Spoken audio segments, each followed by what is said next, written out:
अयोध्या के लोगों को कैकेयी के इस अनर्थ की खबर मिली। लोग बहुत व्याकुल हुए, कैकेयी को समझाया, परंतु कैकेयी ने माना नहीं। लोगों ने निश्चय किया कि राम जी 14 वर्ष वन में रहेंगे तो हम भी वन में ही वन में रहेंगे। जहां राम तहां अवधि निवासु। जहां राम जी रहेंगे वही हमारे लिए अयोध्या है। हमें ऐसे अयोध्या में नहीं रहना जहां मेरे राम ना हो। श्री राम लक्ष्मण और जानकी कैकेयी के महल में गए। दशरथ महाराज मूर्छा में पड़े। श्री राम पिताजी के चरणों में बैठे, चरणों के पास बैठे और कहा कि पिताजी अब मैं मूर्छा में, अब मैं मुझको वन जाने की आज्ञा दे दो। कैकेयी को क्रोध आया। उसने कहा राम से,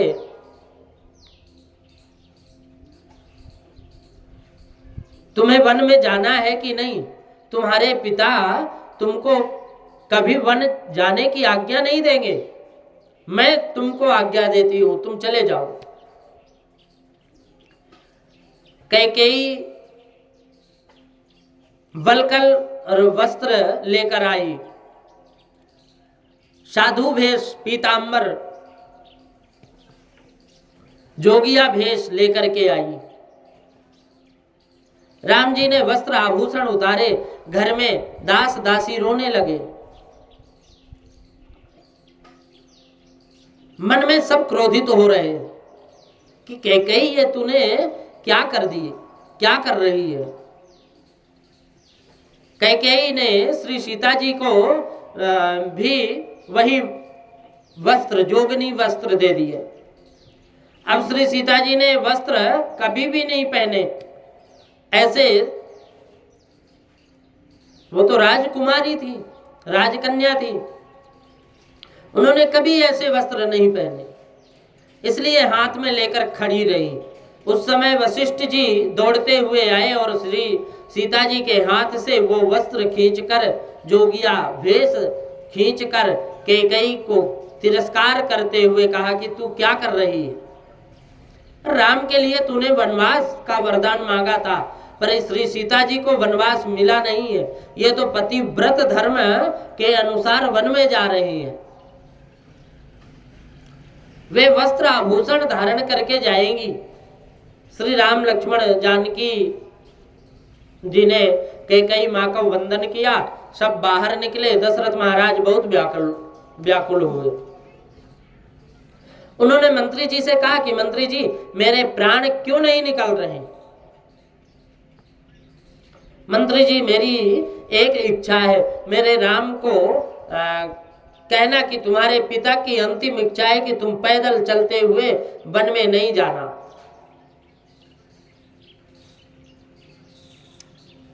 वन में नहीं जाना। मंत्री जी, उनको मेरे रथ में बैठा करके ले जाओ और 2-4 दिन सबको वन में घुमा फिरा कर और फिर अयोध्या वापस लेकर के आ जाना। राम कदाचित वन में से ना लौटे तो मेरी बहुत इच्छा है कि श्री सीता जी को वापस लेकर के आ जाना। सीता जी वापस आ जाएंगी तो मैं इनको देखकर थोड़े दिन जी सकूंगा। जो नहीं फिरहि धीर दो भाई, सत्य संध दृढ़ व्रत रघुराई। तो तुम विनय करऊं कर जोरी, फेर प्रभु मिथिलेश किशोरी। ये मिथिलेश को, किशोरी को, श्री सीता जी को लेकर के आ जाना। राम जी बाहर आए और वहां अतिशय भीड़ लगी हुई। अयोध्या जी के प्रजा व्याकुल थी। किसी को अब अयोध्या में रहना नहीं अच्छा नहीं लग रहा था किसी को भी। मंत्री जी रथ लेकर के आए और कहा कि आपके पिताजी की इच्छा है कि आप रथ में विराजें और पिताजी की आज्ञा है कि राम लक्ष्मण जानकी रथ में विराजें। जहां रथ निकला कि अयोध्या की प्रजा रथ के पीछे पीछे दौड़ने लगी। जहां राम तहां सुबई समाजू, सबुई समाजू। जहां राम है वहां सारे समाज हैं। बिनु रघुवीर अवध नहीं काजू। चले साथ असमंत्र दृढ़ाई, सुर दुर्लभ सुख सदन बिहाई। राम चरण पंकज प्रिय जिनहि, विषय भोग बस करहि किति नहीं। सबने निश्चय किया कि जहां राम वहां हम हैं। हम भी 14 वर्ष वन में ही रहेंगे। हमको अयोध्या का सुख अब अच्छा नहीं लगता। अयोध्या से हमें कोई काम नहीं है। जहां राम वहां हमारी अयोध्या, जहां राम तहां अवध निवास हो।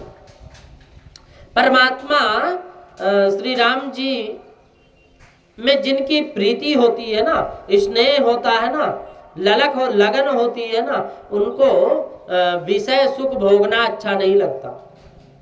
जिसको भक्ति का रंग लग गया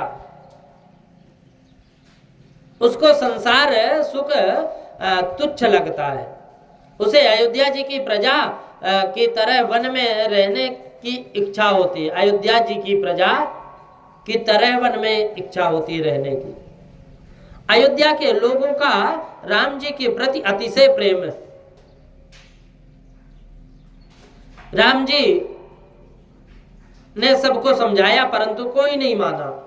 अब सायंकाल सब अयोध्या से दूर तमसा नदी के किनारे पहुंचे। रात्रि में वहीं पड़ाव पड़ा, विश्राम किया। प्रभु ने अपने योग माया को आज्ञा दी कि उस योग माया के प्रभाव से अयोध्या की प्रजा को गहरी निद्रा आ गई, नींद आ गई। अब रात्रि के समय श्री रामचंद्र जी ने मंत्री से कहा कि मंत्री जी सब सोए हुए हैं, प्रातःकाल होने से पहले फिर मुझे कोई छोड़ने वाला नहीं, इसलिए अपन पहले निकल चलते हैं। आप इस प्रकार रथ को खींचिए कि किसी को खबर ना पड़े। हमने कौन सी दिशा में प्रयाण किया है, यह सब निद्रा में थे। उस समय श्री राम लक्ष्मण जानकी ने प्रयाण किया, प्रस्थान किया, निकले। सवेरे प्रजाजन जागे तो उन्होंने राम जी को नहीं देखा।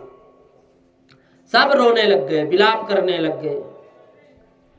सुबह भगवान श्री राम लक्ष्मण जानकी श्रृंगारपुर के समीप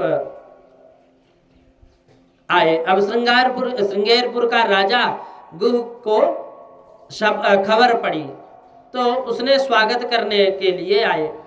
अयोध्या छोड़कर वन जाते हुए श्री राम जी को मार्ग में अनेक देशों के राजाओं ने अपने राज्य अर्पण करना चाहा, परंतु उन्होंने कहा कि नहीं, मुझे कुछ भी नहीं चाहिए। राजा गुह ने कहा कि यह श्रृंगारपुर का राज्य आपके चरणों में मैं अर्पण करता हूं, मैं आपका सेवक हूं, आप यहां ही विराजिए। और प्रभु ने कहा कि यह सब मेरा है, परंतु मैंने तुमको दे दिया। है तो मेरा, भगवान ने कहा कि मेरा है, लेकिन मैं तुमको दे दिया। मुझे तो 14 वर्ष किसी ग्राम में नहीं रहना, मुझे कोई गांव में नहीं रहना, किसी के घर नहीं जाना, किसी के घर का भोजन नहीं करना। नावेक्ष्यामि गृहं ग्रामं 9 वर्षाणि 5 च। मुझे कुछ भी नहीं चाहिए। निषाद राज बहुत प्रार्थना करता है।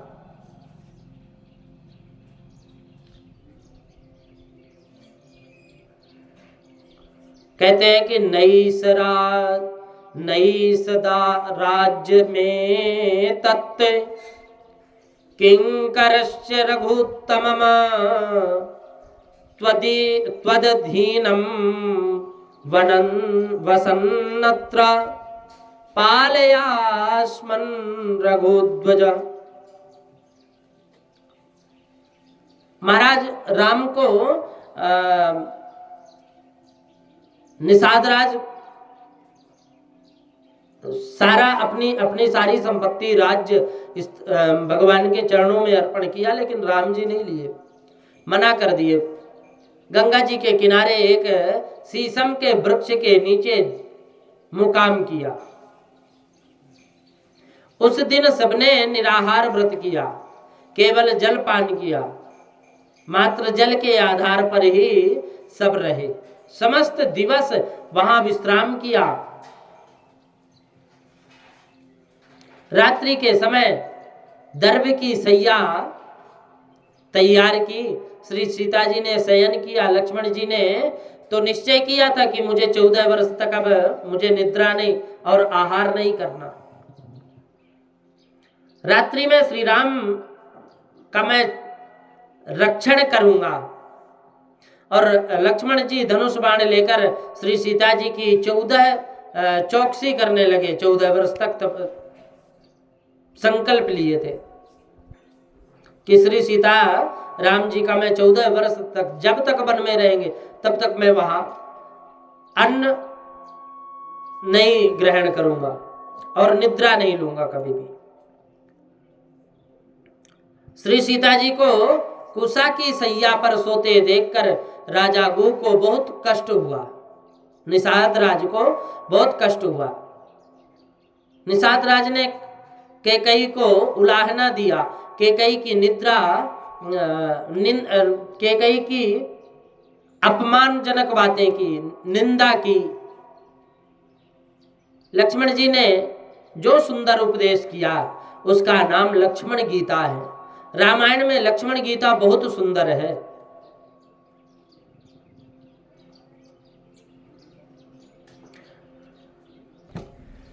लक्ष्मण जी बताते हैं कि दुख और सुख कर्मों के फल हैं। सुखस्य दुःखस्य न कोऽपि दाता परो ददातीति कुबुद्धिरेषा अहं करोमीति वृथाभिमानः स्वकर्म सूत्र ग्रंथितो हि लोके सुख मध्ये स्थितं दुःखं दुःख मध्ये स्थितं सुखं द्वैमन्योन्य संयुक्तं प्रोच्यते जलपंकवत। सुख दुख कर्मों के फल हैं। मनुष्य को सुख दुख देने वाले उसी के कर्म के फल हैं। उन्हीं के कर्म के आधार पर यह सृष्टि है। ज्ञानी महापुरुष इसीलिए किसी को भी दोष नहीं देते। कोई किसी को सुख नहीं देता और कोई किसी को दुख नहीं देता। को न काहू सुख दुख कर दाता निज कृत कर्म भोग सब भ्राता। सब अपने अपने कर्मों का फल भोगते हैं। कोई किसी को कष्ट नहीं देता। पानी और कीचड़ की तरह सुख और दुख एक दूसरे के साथ सम्मिलित है। जैसे पानी में कीचड़ है, सम्मिलित है। इसीलिए ज्ञानी महात्मा यह सब माया है ऐसा समझकर सुख में प्रसन्न नहीं और अथवा दुख में शोक नहीं करते। यह सुख दुख का कारण बाहर खोजते नहीं। सुख दुख का कारण अंदर जो खोजते हैं ना, जो ढूंढते हैं, वे ही संत हैं। संत कभी दुखी नहीं होते, कारण कि उनको पता है सुख और दुख ये दोनों एक हैं और माया है। हम अगर सुख के पीछे दौड़ेंगे तो सुख के पीछे दौड़ेंगे तो ये कष्ट ही होगा।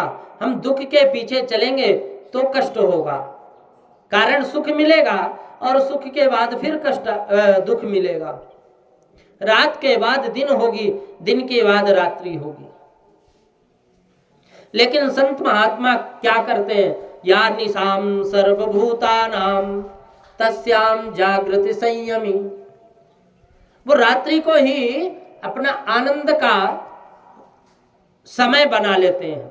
जब सारा संसार जाग कर सोता है, या निशाम सर्वभूतानाम, सभी पूरा संसार जब सोता है, तब संयमी पुरुष संत महात्मा जाग कर भजन करते हैं, उस परमात्मा का ध्यान करते हैं।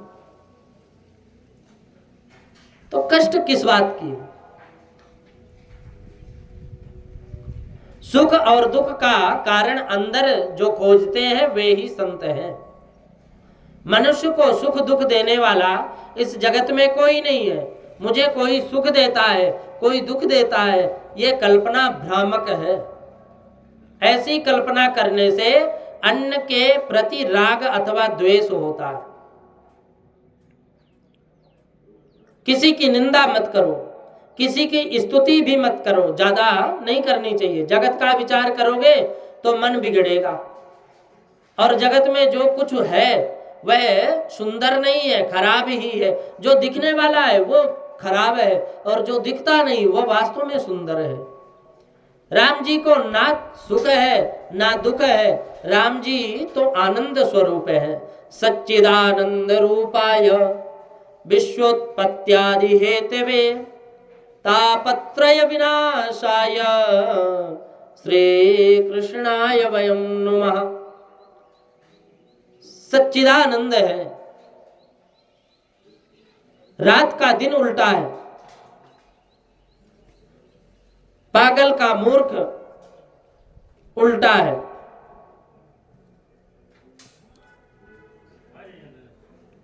हर वस्तु की एक विलोम पर्यायवाची है, विलोम है, उसका उल्टा तो है, लेकिन आनंद का उल्टा कभी नहीं मिलता।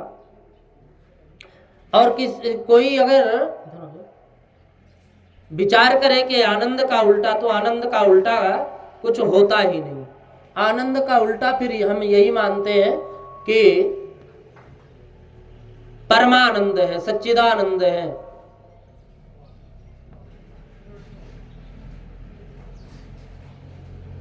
राम जी को ना सुख है ना दुख है। रामायण में कथा आती है कि कैकेयी श्री राम जी को वनवास दिया, उस समय कौशल्या माँ को अतिशय दुख हुआ।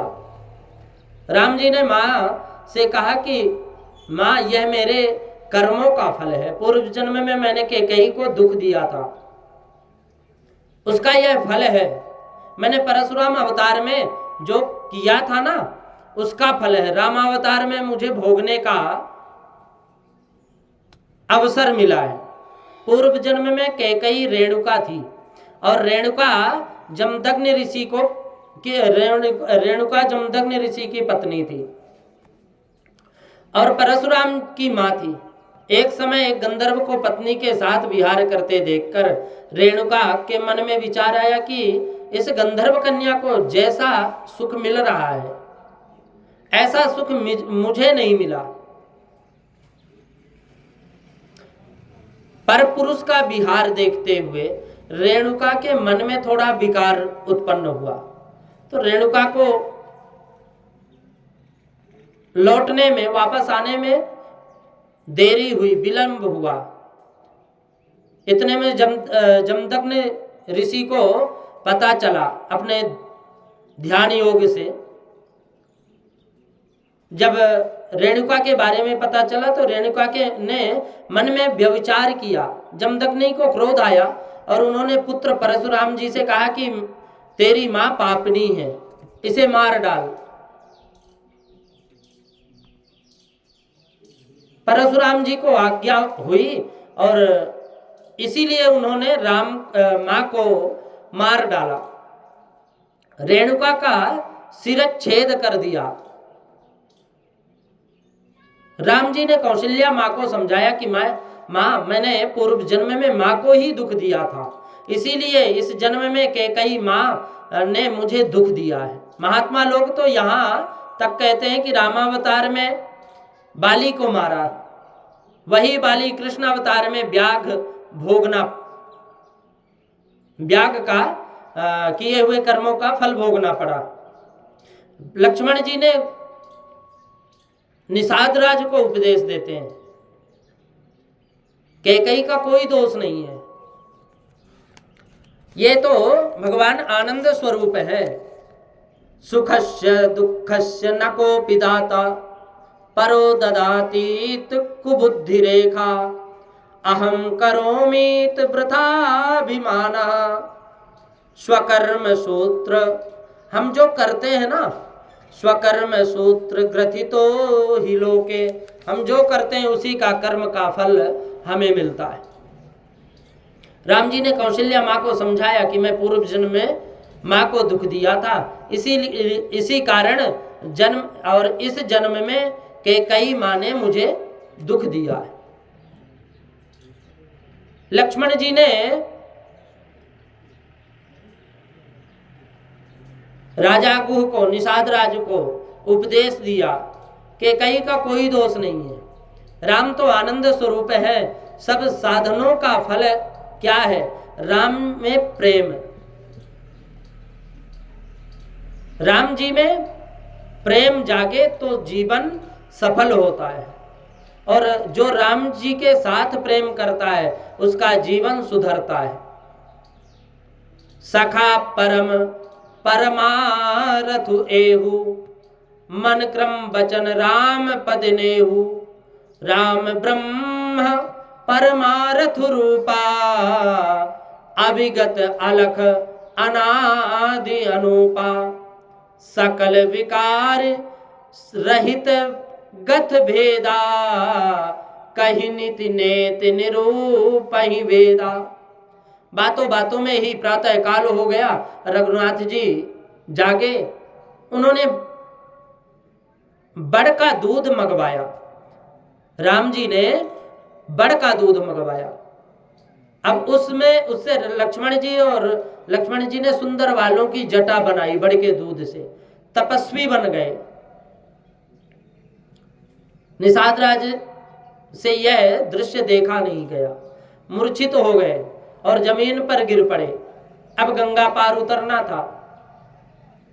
प्रभु ने मंत्री जी को अयोध्या वापस जाने के लिए आज्ञा की, तो मंत्री जी बहुत आग्रह किया कि आप भी अयोध्या वापस चलो।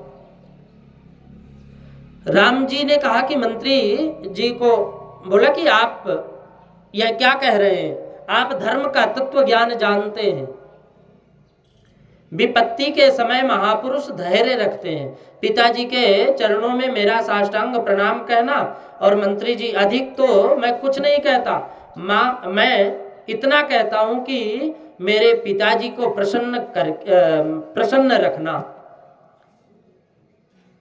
जो मेरे पिता की सेवा करेगा वह मुझको बहुत प्यारा होता है। मुझे तो अयोध्या की अपेक्षा भी वनवास में अतिशय सुख मिलेगा। साकेताधिकम सौख्यम विपिनेनो भविष्यति। 14 वर्ष के बाद आपका राम अयोध्या वापस आएगा। मंत्री जी समझ गए कि राम लक्ष्मण तो वापस चलेंगे नहीं। अब तो उन्होंने कहा कि महाराज, दशरथ जी की ऐसी आज्ञा थी कि श्री सीता जी वापस लौटे तो अच्छा रहे।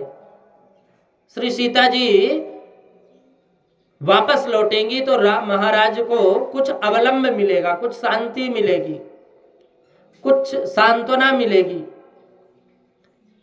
इनकी इच्छा हो तो अयोध्या में रहें, इनकी इच्छा हो तो जनकपुरी में रहें। परंतु सीता जी कुछ बोलने की सीता जी में बोलने की आज शक्ति ना रही, लेकिन फिर भी बोले कि आप मेरे ससुर हैं, मेरे ससुर के समान हैं, इसलिए मेरे ससुर हैं, पूज्य हैं मेरे। सासू जी के और अयोध्या के वैभव देखा है, परंतु मंत्री जी बिनु रघुपति पद पदमु परागा, मोहि के हूँ सपनों सुखद न लागा।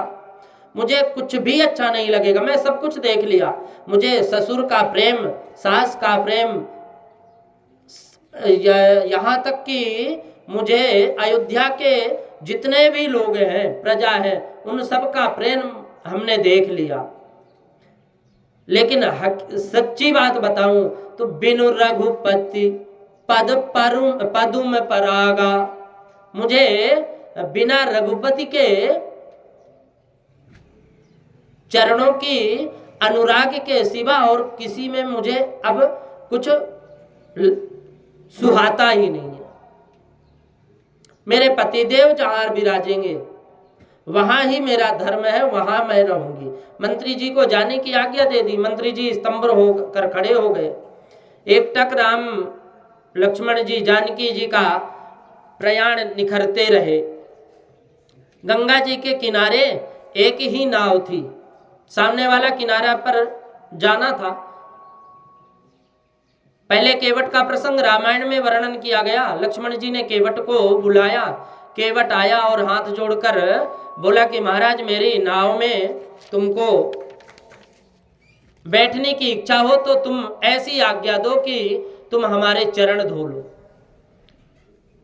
चरण सेवा तो मालिक जिसको देते हैं उसको ही मिलती है। श्रवण कीर्तन अर्चन भक्ति करने के लिए जीवन स्वतंत्र है, परंतु मालिक के चरण की सेवा तो परमात्मा कृपा करके जिसको देते हैं ना उसको ही मिलती है। इसलिए केवट ने प्रभु से कहा तुम्हें नाव में बैठना हो तो मुझको चरण सेवा की आज्ञा दो। मैंने ऐसा सुना है कि तुम्हारी चरण रज में ऐसी कुछ शक्ति है कि इसका स्पर्श होते ही जैसे पत्थर से एक ऋषि कन्या उत्पन्न हुई थी ना, इस नाव पर तो मैं जीवित रह रहा हूं और अपने कुटुंब का पालन पोषण कर रहा हूं इस नाव के कारण। मैं तो दूसरी स्त्री को कैसे फिर खिलाऊंगा, क्या खिलाऊंगा? इसलिए मैं चाहता हूं कि इनके चरण रज में जो जादू है ना पहले उसको मैं धो दूं। रज तुम्हारी कामन प्रभु गारी, रज तुम्हारे कामन गारी प्रभु, नाव नारी थई जाय जी, तो अमरा रंक जननो आजीविका टड़ो जाय, पग मने धोवा ध्यो रघुराई। कहते हैं कि रघुराई मुझे अपने पैरों का, अपने चरणों की धूल मुझसे धुलवा लो। क्या पता आपके चरणों में कैसी जादू भरी धूल हो और अगर उस जादू के से मेरी नाव को ही स्त्री बना दी, पत्थर में चरण रख दिए तो ऋषि पत्नी बन गई, अगर नाव में रख दिए तो यदि फिर एक पत्नी बन जाएगी। मेरा तो एक पत्नी में ही गुजारा नहीं चल रहा, अपनी नाव को चला करके अपने परिवार का भरण पोषण करने में लग रहा हूं। अगर दूसरी हो गई तो फिर क्या करूंगा मैं? इसलिए पहले चरण धुलवाओ,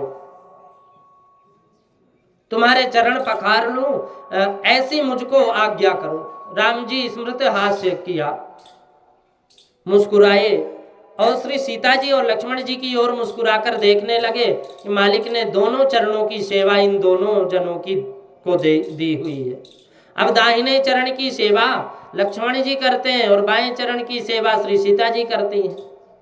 दक्षिणे लक्ष्मणो यस्या वामे तु जनकात्मजा, पुरतो मारुतिर्यस्या तं वंदे रघुनंदनम। रामायण में अनेक कथाएं आती हैं, अनेक रामायण हैं। एक जगह वर्णन आता है कि श्री सीता जी के साथ लग्न होने के पीछे श्री सीता जी अयोध्या में पधारी। पहला दिन था, रात्रि में राम जी शयन करने लग गए। श्री सीता जी के पीछे से सीता जी पीछे से आई और उन्होंने लक्ष्मण जी से कहा कि अब चरण सेवा मैं करूंगी, तो चरण सेवा का अधिकार मेरा है।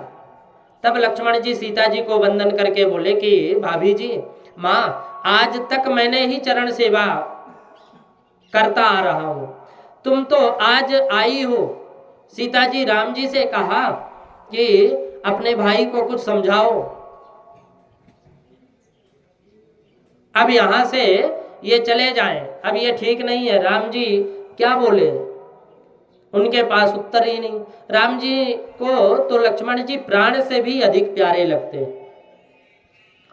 श्री रामचंद्र जी विचार करने लगे, मैं लक्ष्मण से किस प्रकार कहूं कि तुम यहां से चले जाओ। तो लक्ष्मण जी ने कहा कि मुझे चरणों की सेवा करनी है। श्री सीता जी ने कहा कि आज पर्यंत सेवा तुम करते थे, परंतु अब चरण सेवा का अधिकार मेरा है, मैं चरणों की सेवा करूंगी। श्री रामचंद्र जी ने ऐसे ही स्मृत हास्य करके कहा कि कल वशिष्ठ ऋषि से यह प्रश्न पूछना और गुरुजी जैसी आज्ञा दे उसको आज्ञा अनुसार मान लेना।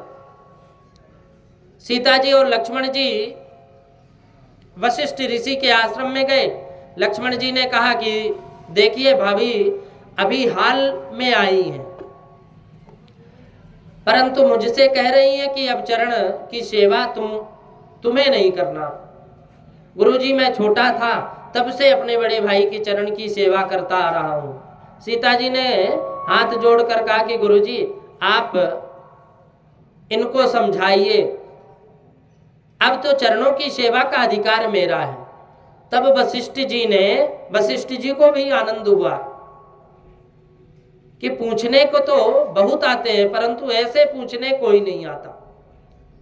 वशिष्ठ जी सीता जी को समझाने लगे कि बेटा, मेरा लक्ष्मण जितेंद्रिय है, वह निर्विकार है।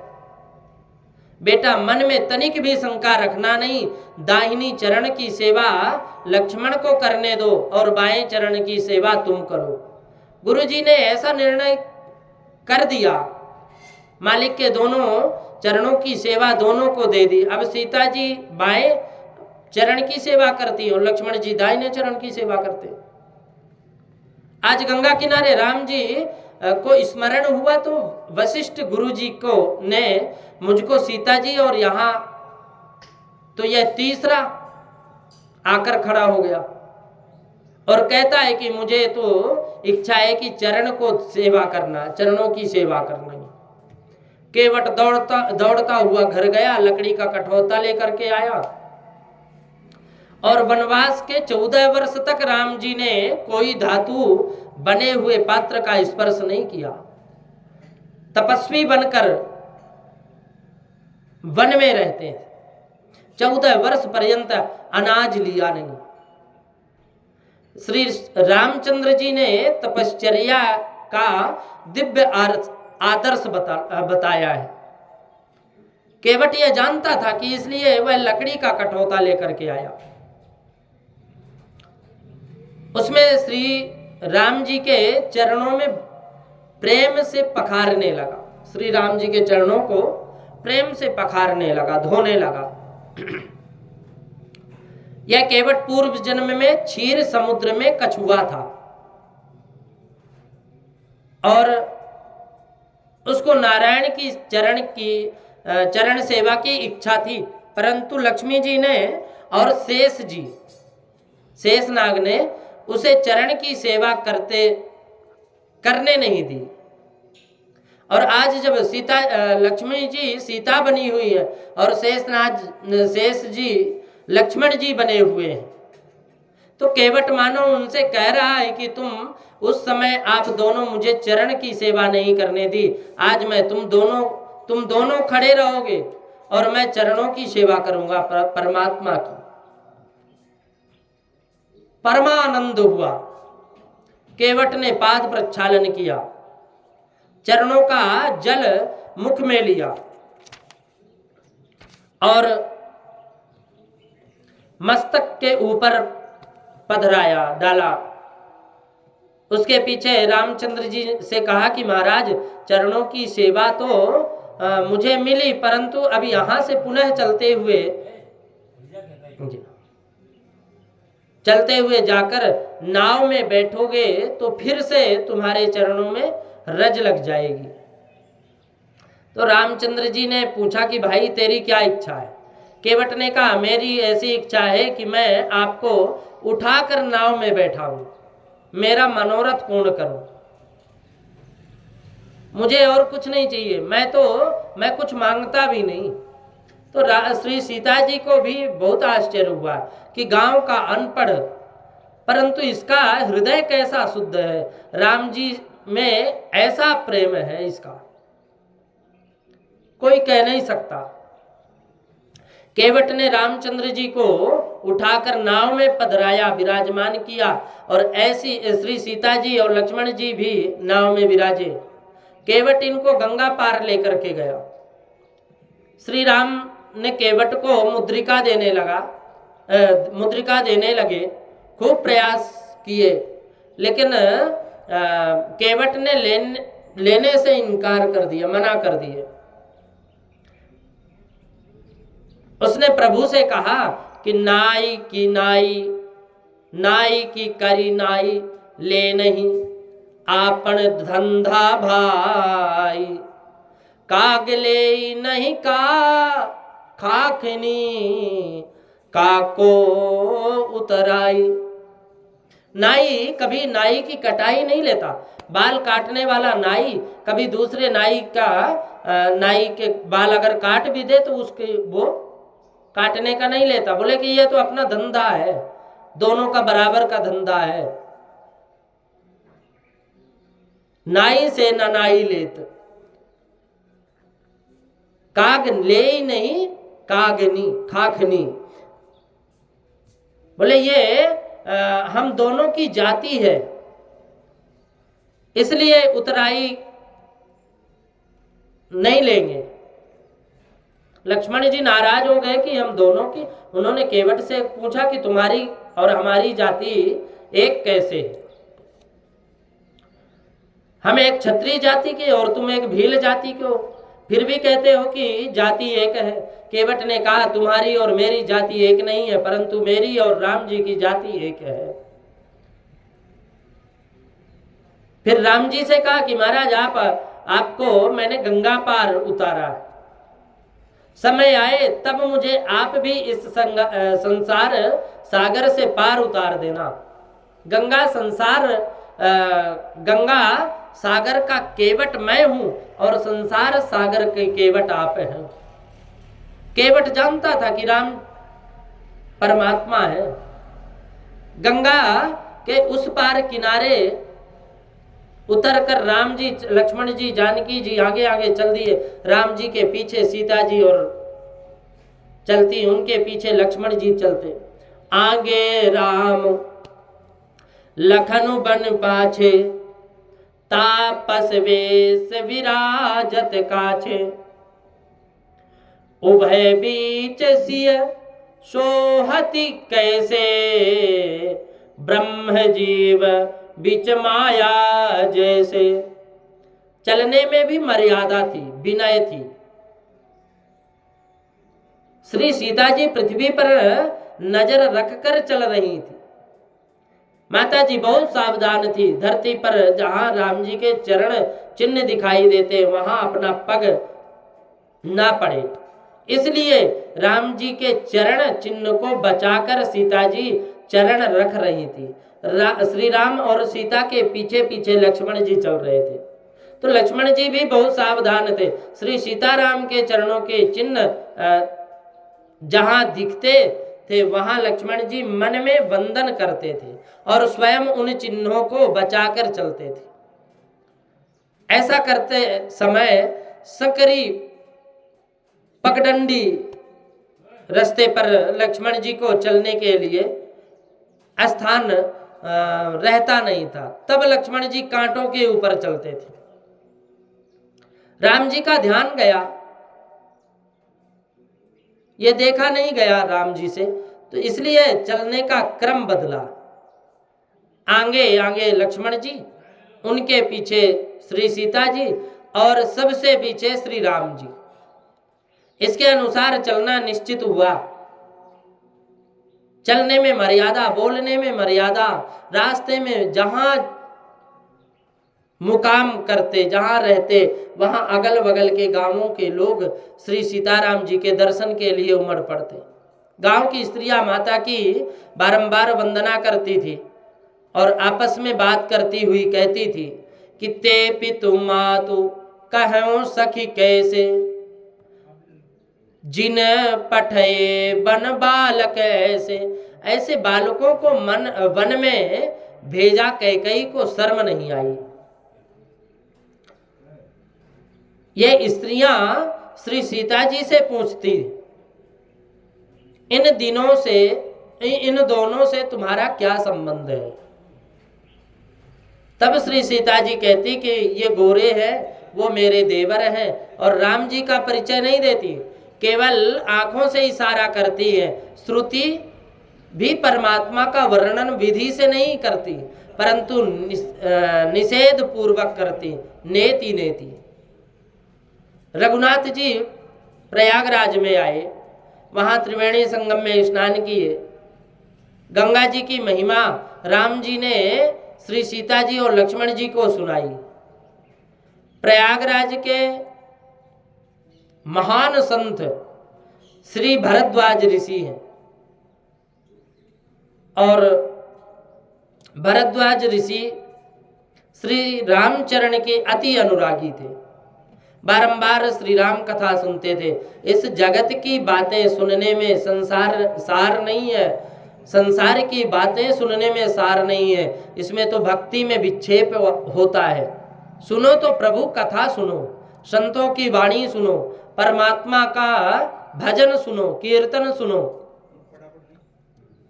जगत की बातें सुनने में समय को व्यर्थ मत गमाओ।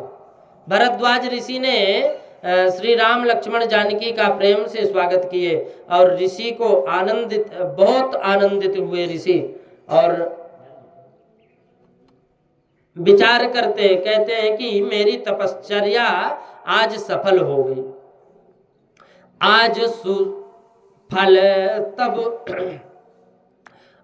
सुफल तब तीरथ त्यागो, आज सुफल जप जोग विराजो, सफल शुभ साधन साधु जो, और राम तुम ही अवलोकत आजू।